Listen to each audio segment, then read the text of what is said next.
I'm Lau Branson.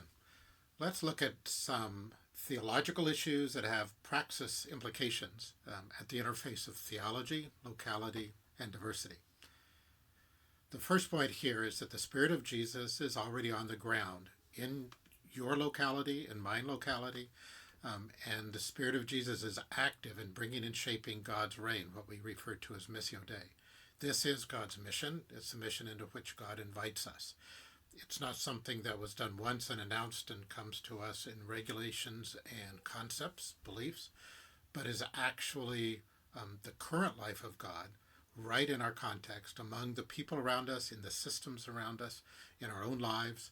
And it's that mission of God that is bringing the reign of God, that is the current life of Jesus in the Spirit of Jesus.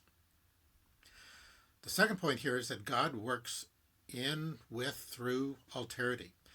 This comes up in lots of Bible passages. Jesus' announcement of his own life and mission in Nazareth in Luke 4 kind of gets derailed, countered, because Jesus says this good news from Isaiah is for Gentiles. It's the alterity issue. It's a matter of the other, and that almost gets him thrown off a cliff.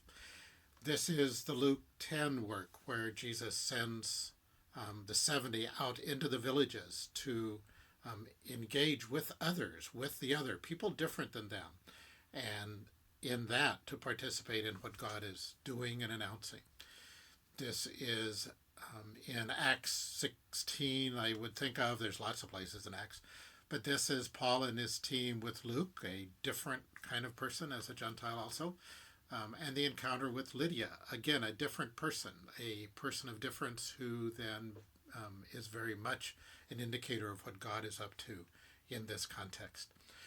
So alterity, persons who are other, who are different, are absolutely critical for us to be able to see what God is doing. And this is why God uses people who are different than us.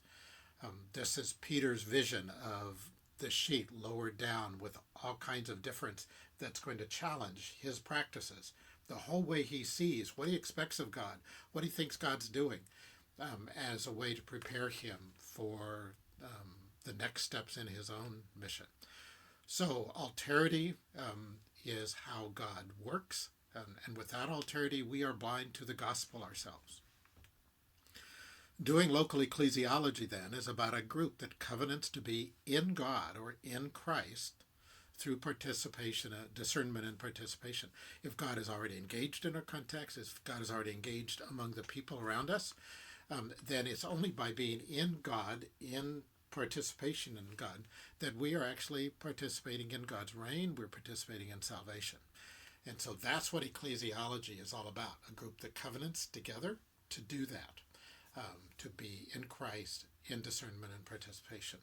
And that discernment and participation is a collection of corporate and personal practices.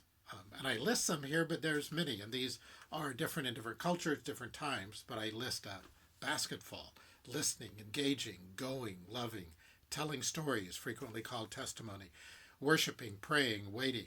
All of this in a constant action reflection mode. That's how we learn. That's how we are known, how we know God, how God draws us into God's work. And so that discernment and participation is this constant enactment, embodiment of practices that change us, changes our habits, or we're not going to be able to see, we're not going to be able to know, we're not going to be able to be in God. It is this that allows us to participate. And so finally, leadership then is about shaping an environment that prompts the awareness, the engagement, the learning needed for discernment and participation. Discipleship isn't about being learned, it's about being learners. It's a continual practice. And leadership is what makes that more likely. It's how we are freed by different activities. Leadership is about various activities that, in fact, shape an environment for this doing local ecclesiology in the context, in the locality, in Christ. And so this is about God, God's Trinitarian life among us. It's about the invitation and ways we participate in that, all requiring alterity, always requiring the diversity of a particular context and the changes that are going on there, and the way that God's grace is uniquely crafted, different, initiating, flexible in that particular context, and the incredible privilege it is to be invited by God into God's life.